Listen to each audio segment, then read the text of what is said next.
Friends, आज हम बात कर रहे हैं यस बैंक की। आज संडे का दिन है और स्पेशल ये यस बैंक के ऊपर हमारा वीडियो है जिसमें आपको पता चलेगा कि आखिर यस बैंक में चल क्या रहा है, यस बैंक में किस तरह से खेल चल रहा है। यानी यस बैंक अपनी तरफ से पूरी कोशिश कर रही है बैंक को अच्छे से ऊपर लाने के लिए, लेकिन जो ग्रुप चाहता है कि इसकी प्राइस नीचे आए ताकि वो उस पर फ्रेश एंट्री कर सके और आने वाले समय में अच्छा खासा मुनाफा कमा सके, तो वो भी अपनी तरफ से कोशिश कर रहे हैं। लेकिन इस दौरान यस बैंक ने बहुत कुछ अचीवमेंट किया है, उसको हम डिस्कस करेंगे। वो बहुत सारे ऐसे पॉइंट है जो आपके दिमाग में रहने चाहिए। आपको पता होना चाहिए कि यस बैंक लगातार कितने मोर्चों पे साथ में लड़ रही है और उसका रिजल्ट आने वाले समय में बेहतरीन आ सकता है। लेकिन एक माहौल बना दिया गया है, लगातार सेल के टारगेट देखे कि यस बैंक में कुछ नहीं बचा, लेकिन पिक्चर इसकी पूरी उल्टी है और उसको आपको जानने की बहुत ज़्यादा ज़रूरत है। तो उसको हम आज स्पेशली डिस्कस करेंगे संडे के दिन, जिससे आपको भी पता चलेगा कि आने वाले समय में यस बैंक क्यों मल्टीमेकर बन सकती है। तो जानेंगे इस वीडियो के माध्यम से। लेकिन उससे पहले अगर आप पहली बार हमारे चैनल पे आए तो चैनल को सब्सक्राइब कर दीजिए, एक बेल आइकॉन दबा दीजिए ताकि जब भी नया वीडियो बनाऊँ पहला नोटिफिकेशन आपको मिले। चलो फ्रेंड्स, वीडियो स्टार्ट करते हैं। मैं हूँ आपका दोस्त एसबी दवे और हमारे अपने चैनल ऑनलाइन कमाई में आपका बहुत बहुत स्वागत है। फ्रेंड्स, एक बार हम फ्राइडे के कारोबार पर नज़र डाल देते हैं।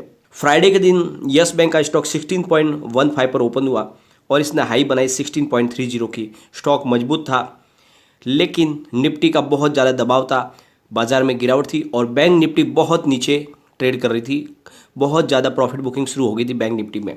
ये लो में चला गया 15.85 के, लेकिन उसके बाद में इसने अच्छी खासी रिकवरी दिखाई है और ये 16 के ऊपर आया। फिर से 16.05 के ऊपर इसने क्लोजिंग दी है, यानी 0.62% डाउन पर क्लोजिंग दी है।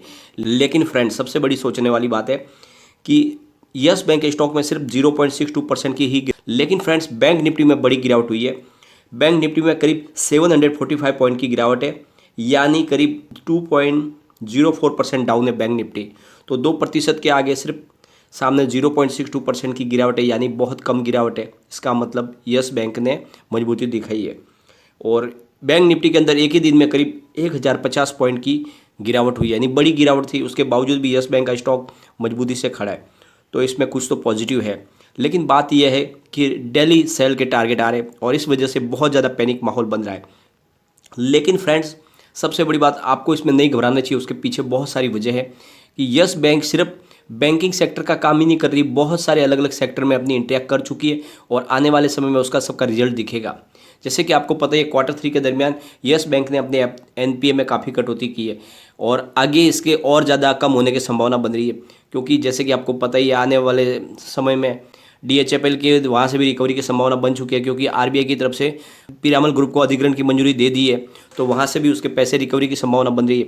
लेकिन फ्रेंड्स, सबसे बड़ी बात, यस बैंक कितने मोर्चों पे लड़ रही है और वो अपने आप को साबित करने की पूरी कोशिश कर रही है। एक बार हम नज़र डालेंगे यस बैंक के कारोबार पे, क्या क्या वो काम करती है और उसका क्या नतीजा आगे आने वाले समय में आने वाला है। फ्रेंड्स, यस बैंक को ये अच्छे से पता है कि ऑलरेडी इंडिया में बहुत सारी बैंकें हैं और वेल इस्टेब्लिश बैंक है। इसकी वजह से उनको फिर से एक नई शुरुआत करनी है, तो ज़रूरी है कि उनके पास बहुत सारे अलग प्रोडक्ट हो जिसकी वजह से लोग उनकी तरफ खींचे चले आए, और इसीलिए यस बैंक बहुत सारी फैसिलिटीज़ प्रोवाइड कर रही है। यस बैंक ने वेलनेस कार्ड जारी किया है। Yes bank wellness card Aditya Birla group के साथ मिलके, यह एक बहुत अच्छा प्रोडक्ट है। इस सर्विस के थ्रू कस्टमर एक फिक्स चार्ज पे करके यस बैंक का वेलनेस कार्ड ले सकता है और ये 1 ईयर की फीस के ऊपर अवेलेबल है। और इस कार्ड के माध्यम से कस्टमर को 1 साल के लिए डॉक्टर की सारी फ्री कंसल्टेशन होती है, साथ में जिम योगा की बहुत सारी सर्विस फ्री मिलती है और मेडिसिन के ऊपर डिस्काउंट मिलता है और भी बहुत सारी फैसिलिटीज़ मिलती है, जैसे आँखों की जांच, दांतों की जांच फ्री में होती है। तो बहुत सारी फैसिलिटीज़ इस एक वेलनेस कार्ड के माध्यम से मिलती है। लेकिन इससे यस बैंक को क्या मिलता है? इससे यस बैंक को एक फिक्स अमाउंट मिलती है और जितने ज़्यादा कस्टमर बढ़ेंगे उतनी अमाउंट होती है, वो यूज कर सकते हैं यस बैंक, क्योंकि जो सर्विस है वो बाद में देनी है। यस बैंक को उससे पहले पैसे मिलते हैं और यही एक प्लस पॉइंट है जो यस बैंक के पास लगातार उसकी अमाउंट को बढ़ाएगा जो चाहिए यस बैंक को। सेकेंड है friends, yes bank security service भी प्रोवाइड कर रही है जो बहुत अच्छे से काम कर रही है और इसकी वजह से यस बैंक का कारोबार लगातार बढ़ रहा है। यस बैंक लाइफ इंश्योरेंस और जनरल इंश्योरेंस की सेवा भी अच्छे से दे रही है। बहुत सारी इंश्योरेंस कंपनियों के साथ उन्होंने टाई अप किया है और उनके द्वारा बढ़िया सर्विस पेश कर रही है और इस वजह से यस बैंक का लाइफ इंश्योरेंस और जनरल इंश्योरेंस का कारोबार भी लगातार अच्छा बढ़ रहा है। साथ में यस बैंक ने रिटेल एसएमईज को लोन देने के लिए प्रोग्राम चलाया था। जैसे आपको पता ही होगा, पिछले दिनों उन्होंने लोन मेला चलाया था। और सबसे बड़ी बात, अगर आप लोन लेने बैंक में गए होंगे तो आपको भी पता चलेगा कि लोन की प्रोसेस कितनी कठिन होती है, कितना समय लेती है। लेकिन इसको ईजी करने के लिए सेल्सफोर्स यानी एक अमेरिका की बड़ी कंपनी के साथ में उन्होंने टाइप किया, ताकि जो लोन देने का जो प्रोसेस है बहुत ईजी हो सके, ज़्यादा से ज़्यादा लोग लोन लेने के लिए यस बैंक के पास आ सके और यस बैंक का कारोबार बढ़े। तो यस बैंक ने इसके लिए बहुत ज़्यादा अच्छा इस मामले में अपना अचीवमेंट किया है और बहुत ज़्यादा लोन उन्होंने बांटा है। और साथ में जब लोन बांटा है तो फिर से पैसे भी चाहिए, लोन देने के लिए पैसे चाहिए। तो इसके लिए यस बैंक ने बहुत ही शानदार तरीका अपनाया। सबसे शानदार एफडी के ऊपर इंटरेस्ट दे रही है, जिसकी वजह से लगातार कस्टमर उनकी तरफ बढ़ रहे। सीनियर सिटीजन को सबसे ज़्यादा एफडी पे इंटरेस्ट मिल रहा है यस बैंक में। साथ में जो टैक्स पेयर है उनके लिए भी शानदार एफडी स्कीम लाई गई है और इसकी वजह से लगातार उनकी एफडी बढ़ रही है और उसी एफडी को फिर से वो एसएमईज को फिर से लोन के रूप में बांट रहे। तो इस कोशिश से हमें लग रहा है कि आने वाले समय में यस बैंक का जो एनपीए का प्रॉब्लम है वो तो बिल्कुल धीरे धीरे खत्म हो जाएगा, क्योंकि जिस तरह से यस बैंक के कारोबार बढ़ रहे हैं उससे यस बैंक की मजबूती दिख रही है और इसकी वजह से आने वाले समय में बहुत ही बेहतरीन रिजल्ट देखने को मिलेगा।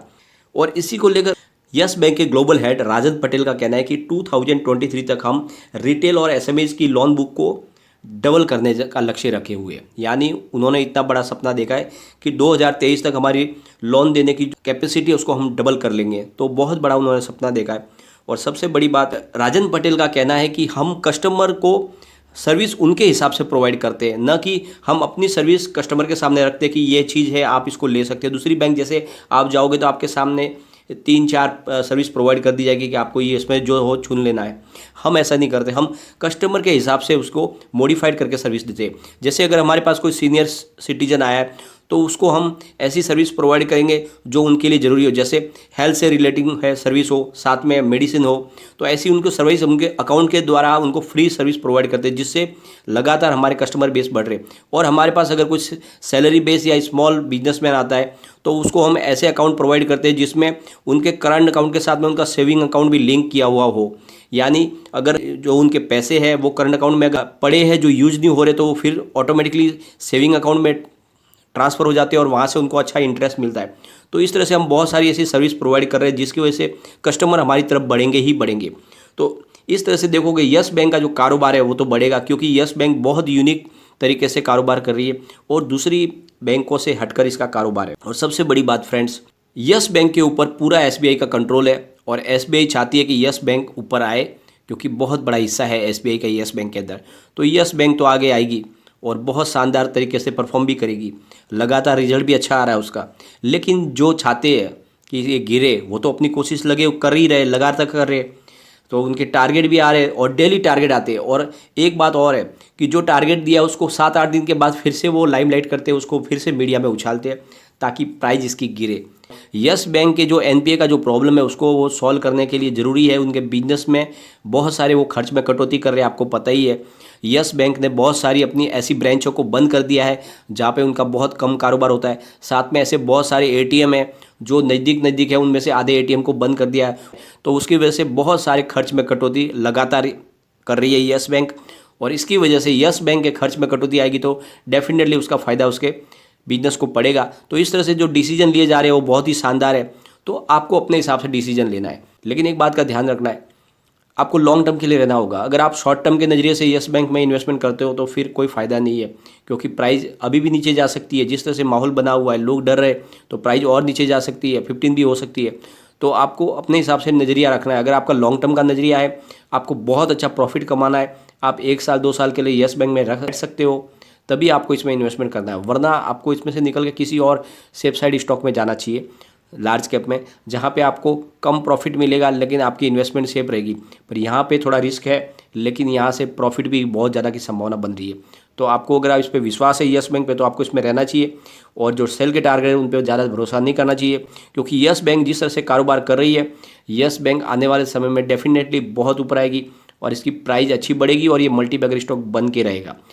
तो फ्रेंड्स, आपको अपने हिसाब से निर्णय लेना है, लेकिन फ्रेंड कोई भी इन्वेस्टमेंट करने से पहले अपने फाइनेंशियल एडवाइजर से एक बार एडवाइस ले ले या अपना खुद का रिसर्च करें, क्योंकि मैंने वीडियो आपके एजुकेशनल पर्पज़ के लिए ही बनाया है। वीडियो पसंद आए तो लाइक शेयर जरूर कीजिए और चैनल को सब्सक्राइब कर दीजिए।